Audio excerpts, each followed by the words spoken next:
विभाग से बड़ी खबर, 5वीं और 8वीं का रिजल्ट ऑफलाइन जारी कर दिया गया है। 5वीं और 8वीं का परिणाम ऑनलाइन जारी नहीं हुआ है। वेबसाइट क्रैश होने की वजह से ऑफलाइन ये रिजल्ट जारी हुआ है, यानी कि वेबसाइट क्रैश कर गई, इसलिए ऑनलाइन रिजल्ट जारी नहीं किया। इसी वजह से ऑफलाइन इस रिजल्ट को जारी किया गया। वेबसाइट पर रिजल्ट जारी होने में तकनीकी समस्या आ रही है। समस्या दूर होने के बाद ही परिणाम को अपलोड किया जाएगा और छात्र छात्राएं अपने इस परिणाम को ऑनलाइन देख सकेंगे। अभी ऑफलाइन ही इसको जारी किया गया है।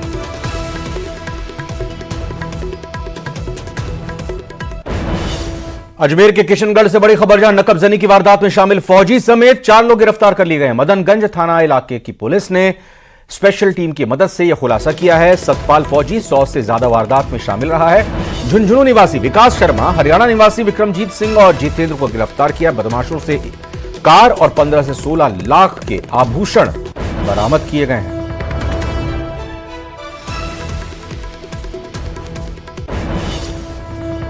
फलौदी की बड़ी खबर आपको बताते हैं, यहां पर मां ने अपने 2 बच्चों को टांके में फेंक दिया है। मां ने अपने ही कलेजे के 2 टुकड़ों को अपने बच्चों को टांके में फेंक दिया। टांके में पानी कम ना होने से बच्चे बाल बाल बच गए हैं। बेहोशी की हालत में दोनों को जिला अस्पताल में भर्ती किया गया। इलाज के बाद दोनों बच्चों को डॉक्टर्स ने बचाने में कामयाबी हासिल की है। मानसिक रूप से बच्चों की मां बीमार बताई जा रही है और इसी के चलते माना जा रहा है कि दोनों बच्चों को उसने टांके में फेंक दिया। सूचना पर जिला अस्पताल पुलिस पहुंची है, मामले की जांच कर रही है। फलौदी के एका भाटिया गांव की यह घटना है।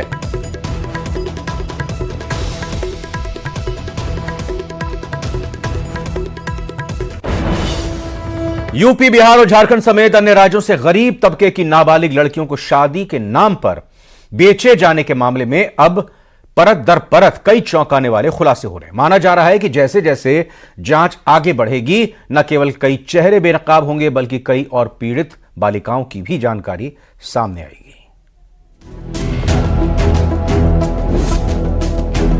कोचिंग नगरी को दाग लगाने वाले लड़की खरीद फरोख्त मामले की जांच जैसे जैसे आगे बढ़ रही है, वैसे वैसे रोजाना नए खुलासे हो रहे हैं। जांच में सामने आया कि गिरोह के तार राजस्थान के साथ ही झारखंड, बिहार समेत कई राज्यों में फैले हुए हैं। मामले की जांच जैसे जैसे आगे बढ़ रही है, उससे कई और बड़े चेहरे बेनकाब हो रहे हैं। कोटा के एक बड़े उद्योगपति सहित कई चेहरे जांच के दायरे में हैं। फिलहाल पुलिस ने 2 महिलाओं सहित 3 आरोपियों को पकड़ा है। पुलिस ने साफ कर दिया है कि आरोपियों को बख्शा नहीं जाएगा। लेकिन जिस तरह से जांच हो रही है, उस पर गंभीर सवाल उठने लाजमी है। सरगना और महिला आरोपी पर हल्की धाराएं क्यों लगाई? आरोपियों के खिलाफ कड़ी कार्रवाई क्यों नहीं की गई? दूसरी बंधक लड़कियों को अब तक दस्तयाब क्यों नहीं किया? गौरतलब है कि बिहार, झारखंड समेत कई राज्यों से गरीब तबके की नाबालिग लड़कियों को नौकरी के नाम पर लाकर कोचिंग नगरी में बेच दिया जाता है। गिरोह के सदस्य गरीब परिवारों को टारगेट बनाते हैं। नौकरी का झांसा देकर लड़कियों को लाया जाता है। जंगल में फंसी लड़कियों का शोषण किया जाता है। भागने की कोशिश पर जान से मारने की धमकी देते हैं। गरीब नाबालिग लड़कियों के खरीद फरोख्त मामले में ऐसे कई चौंकाने वाले खुलासे हुए हैं, जिसको सुनकर आपकी रूह कांप जाएगी। लेकिन पुलिस है कि जिस तरह से धीमी गति से जांच कर रही है, उससे उसकी ही कार्य प्रणाली पर सवाल उठ रहे हैं। बताया जा रहा है कि 10 से 15 साल की इन नाबालिग बालिकाओं को दुल्हन के वेश में सजा धजा कर और आरोपियों के सामने पेश किया जाता था और 2 से 5 लाख रुपए में सौदा किया जाता था। बाल कल्याण समिति के संज्ञान में आने के बाद अब इस मामले में कई और चौंकाने वाले खुलासे हो रहे हैं। कोटा से न्यूज 18 राजस्थान के लिए ओम प्रकाश मारू। प्रदेश के 2 अलग अलग शहरों से आग लगने की खबर सामने आई है। आग लगने के बाद अफरा तफरी मच गई। पहली तस्वीर आपको कोटा की दिखाएंगे, जहां पर एक टेंट हाउस के गोदाम में आग लगी। दूसरी तस्वीर चित्तौड़गढ़ की है, जहां एक और कंटेनर में आग लगी।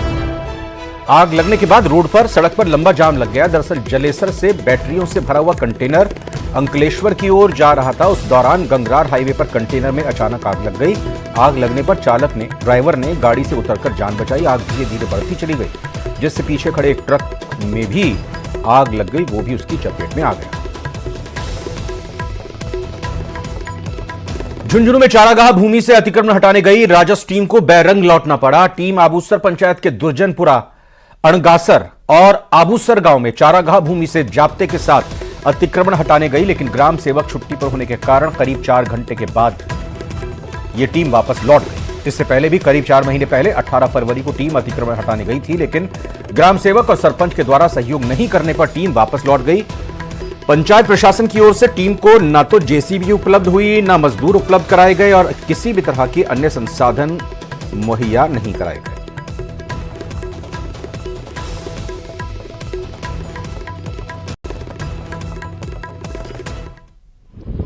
ग्राम पंचायत आबूसर के 3 गांवों में अतिक्रमण की शिकायत थी लोकायुक्त में, तो उसका अतिक्रमण हटाने के लिए 7 सदस्य राजस्व की टीम थी, तहसीलदार जी के नेतृत्व में, और भारी पुलिस जाब्ते के साथ आए थे।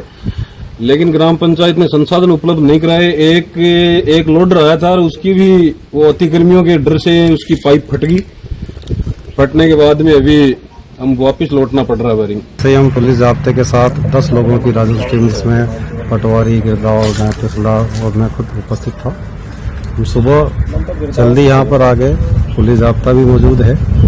फिर आने पर पता लगा कि ग्राम के अधिकारी जो हैं फिर से छुट्टी पर चले गए हैं, तो हमने बीडीओ साहब को सूचित किया, माननीय उपखंड अधिकारी महोदय को सूचित किया और उपखंड अधिकारी ने फिर एडिशनल वीडियो को मौके पर भेजा, साथ गए भी, लेकिन वो भी संसाधन की व्यवस्था कर नहीं पाए। एक लोडर बड़ी मुश्किल से कहीं से मंगवाया था, उसने शुरू किया भी था हटाना, लेकिन वो भी बहाना बनाकर उसको खराबी का चला गया और लौट के नहीं आया। तो बार बार यूँ होता है कि संसाधनों के अभाव में और पंचायत की इच्छा शक्ति के अभाव में बहुत ही बेदखली नहीं हो पा रही है। डूंगरपुर के दोवड़ा थाना इलाके में एक प्रेमी युगल के इंटरकास्ट मैरिज के बाद परिजन और समाज के लोग उन्हें जान से मारने की धमकी दे रहे हैं। पीड़ित नवविवाहित जोड़े ने अपने बुजुर्ग दादा दादी के साथ कलेक्ट्रेट पहुंचकर कलेक्टर से सुरक्षा और न्याय की गुहार लगाई है। इतना ही नहीं, नवविवाहित जोड़े के शादी या किसी अन्य समारोह में भी शामिल होने पर धमकियां दी जा रही हैं। फिलहाल पुलिस पूरे मामले की जांच में जुट गई है।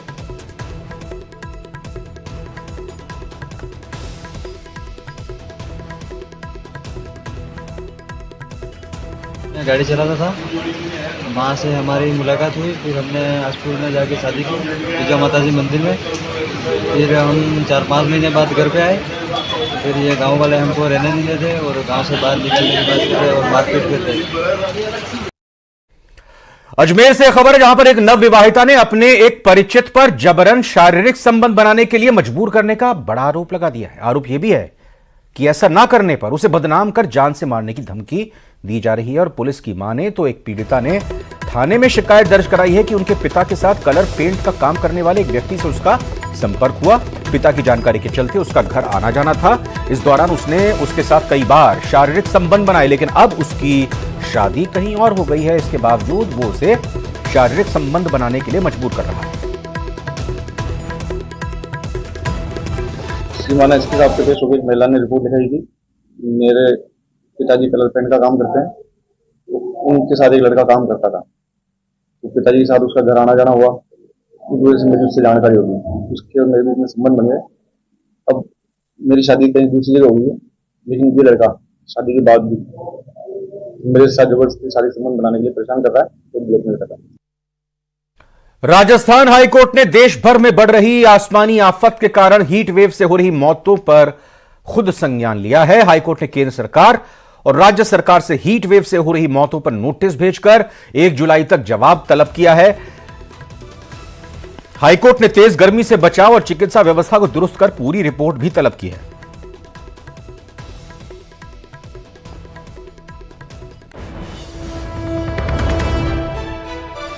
आफत उगलती गर्मी के कारण बड़े पैमाने पर मौतों का आंकड़ा बढ़ता जा रहा है। राजस्थान हाई कोर्ट ने इस मामले में सुओ मोटो कॉग्निजेंस लिया है। जस्टिस अनूप दंड की अदालत ने केंद्र सरकार और राज्य सरकार को नोटिस जारी किए हैं और हीट वेव से लगातार जो मौतें हो रही हैं उससे किस तरीके से आम आदमी को राहत दी जाए और व्यवस्थाओं को सुचारू बनाया जाए, इस दिशा में जरूरी दिशा निर्देश दिए। हमारे साथ राजस्थान हाईकोर्ट बार एसोसिएशन के अध्यक्ष प्रहलाद शर्मा है। सर, आज जो डिसीजन हुआ है हाईकोर्ट का, किस तरीके से उन्होंने सुओ मोटो कॉग्निजेंस में कहा है, क्या व्यवस्था है?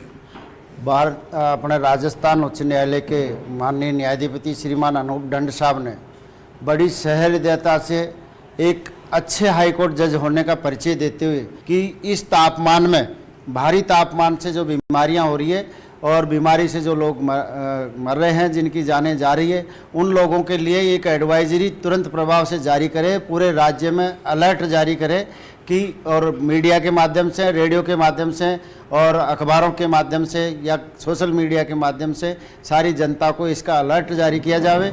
साथ ही माननीय उच्च न्यायालय ने सड़कों पर और भीड़ भाड़ में जो लोग इकट्ठे होते हैं वहाँ पे छाया की और पानी की व्यवस्था करने के भी दिशा निर्देश जारी किए हैं। इसके अलावा जो गर्मी की, तापमान की वजह से, लू की वजह से जो लोग मर चुके हैं उनके परिवारजनों को मुआवजा दिए जाने के भी निर्देश दिए हैं।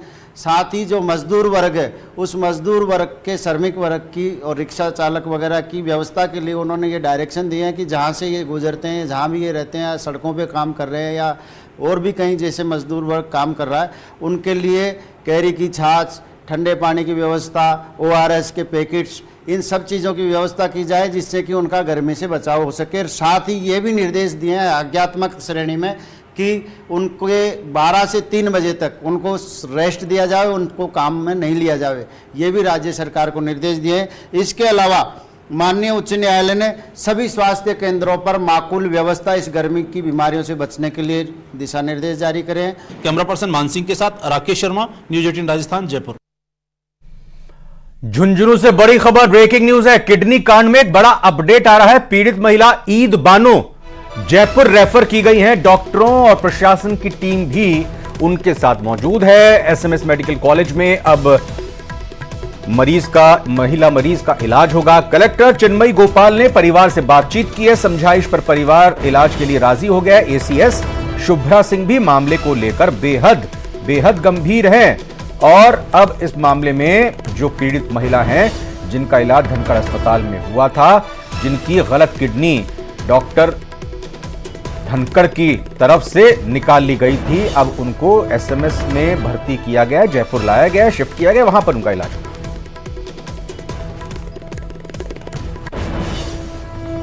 अजमेर से बड़ी खबर, 18,000 लीटर नकली खाद्य तेल जब्त किया गया। ऑयल मिल पर कार्रवाई चल रही है। परबतपुरा में स्थित है ये ऑयल मिल। फूड सेफ्टी टीम की बड़ी कार्रवाई देखने को मिली है। तो बड़ी खबर अजमेर से, जहां 18,000 लीटर नकली खाद्य तेल को जब्त कर लिया गया। लगातार कार्रवाई खाद्य विभाग की तरफ से हो रही है और ये 18,000 लीटर की बड़ी नकली खाद्य तेल की खेप को जब्त किया गया है। ऑयल मिल पर कार्रवाई भी हो रही है, जहां से ये खेप पकड़ी है। परबतपुरा में ये ऑयल मिल है। फूड सेफ्टी टीम ने इस बड़ी कार्रवाई को अंजाम दिया है।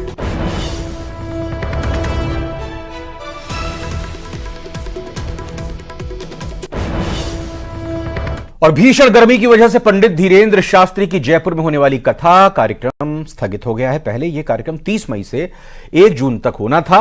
हालांकि अब यह कार्यक्रम कुछ दिन बाद होगा। कार्यक्रम रद्द होने की जानकारी बागेश्वर दरबार के प्रमुख पंडित धीरेन्द्र कृष्ण शास्त्री ने दे दी है। उन्होंने वीडियो जारी कर अपील की है कि कोई भी भक्त जयपुर ना पहुंचे ताकि उन्हें कोई परेशानी ना हो। उन्होंने जयपुर के मंदिरों की जय जयकार करते हुए कहा कि कार्यक्रम कुछ दिन बाद होगा, जिसकी जानकारी भक्तों को दे दी जाएगी। आपको बता दें कि पंडित धीरेन्द्र शास्त्री के सानिध्य में होने वाले 30 जून से 1 मई 3 दिवसीय हनुमंत कथा का आयोजन अब इस महीने के लिए कुछ दिनों के लिए स्थगित कर दिया गया। हर दिन कोई एक खास मेहमान यहाँ पहुंचे। गुलाबी नगरी जिसे कहा जाता, गोविंद देव भगवान की, गोविंद जू की नगरी, खोले के हनुमान जी की नगरी जयपुर राजस्थान में 3 दिवसीय जो श्री हनुमान कथा थी 30, 31 मई और 1 जून तक, उस कथा को प्रशासन के साथ में संवाद होने के बाद उनके निवेदन को मानते हुए इस कथा को अभी स्थगित कर दिया गया है। कालांतर में जब भी समय मिलेगा हम बहुत ही जल्दी जयपुर आवेंगे और कथा को करेंगे। और फिलहाल एक छोटे से ब्रेक का वक्त हुआ है, आप तुरंत बने रहिए न्यूज़ 18 राजस्थान के साथ।